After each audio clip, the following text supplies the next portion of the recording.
1억 원이라는 큰 돈을 주고 고시를 인수했습니다. 그런데요, 바로 다음 날 바닥과 매트리스를 들춰보니 수많은 빈대사체가 쏟아져 나온 겁니다. 알고 보니 전 운영자는 이 끔찍한 사실을 처음부터 알고 있었어요. 그저 말하지 않았을 뿐입니다. 자, 오늘 이 아주 흥미로운 질문에 대한 답을 저와 함께 찾아보겠습니다.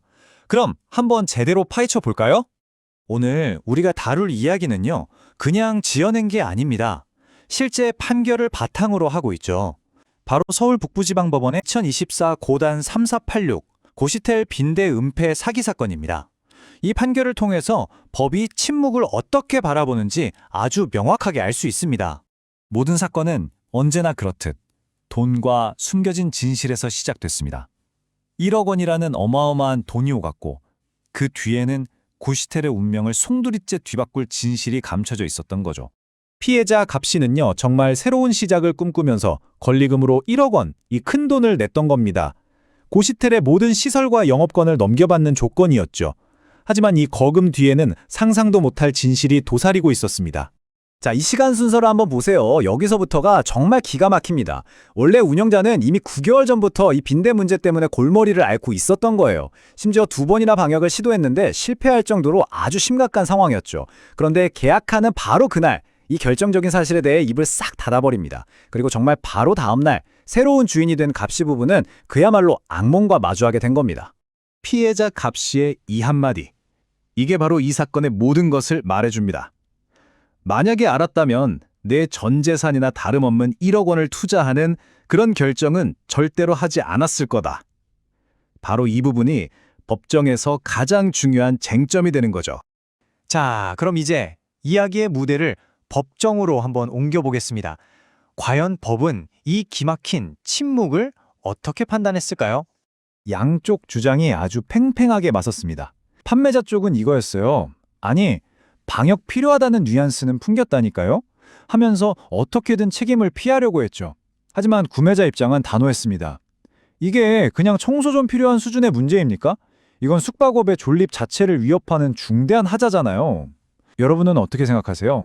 바로 여기서 이 사건의 승패를 가를 아주 결정적인 법률 용어가 등장합니다. 이름이 조금 어려울 수 있는데 바로 부작위에 의한 기망이라는 겁니다.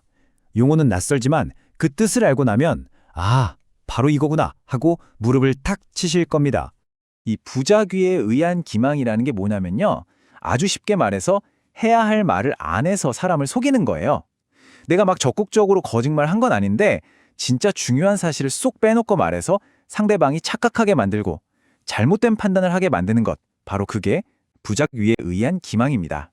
그럼 그냥 말 안 하면 다 사기일까요?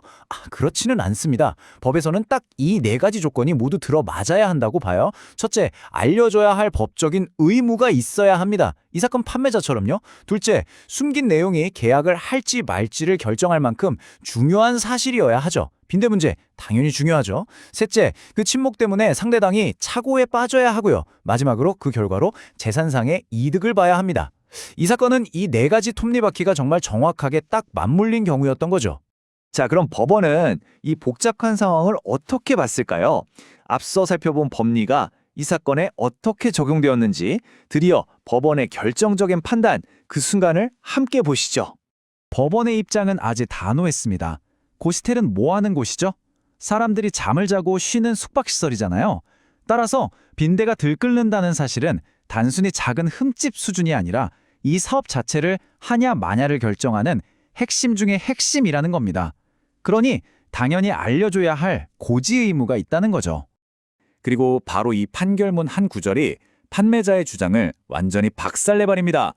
법원엔 애매하게 방역 좀 하셔야 돼요 라고 말한 거, 그걸로는 이 심각한 빈대 문제를 제대로 알렸다고 절대 볼 수 없다고 못을 박았습니다. 핵심을 교묘하게 흐리는 것 역시 속이는 행위라는 겁니다. 그래서 결론은 사기죄 유죄였습니다. 법원은 판매자의 침묵이 명백한 사기에 해당한다고 판단한 겁니다. 자, 그럼 오늘 이 중요한 판례가 우리에게 뭘 알려주는지 핵심만 딱 3줄로 정리해드리겠습니다. 오늘 내용은 바로 이 3줄로 기억하시면 됩니다. 첫째, 중요한 사실을 숨기고 1억 원의 고시텔을 판 운영자. 둘째, 법원은 숙박업에서 빈대는 핵심 정보이므로 침묵은 사기라고 판단. 그리고 마지막 셋째, 이 판결로 확실해졌습니다.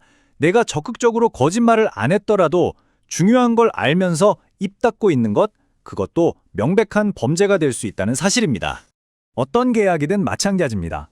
계약하기 전에는 꼼꼼히 확인해야 하고 계약 당사자라면 알려야 할 중요한 사실은 반드시 알려야 합니다.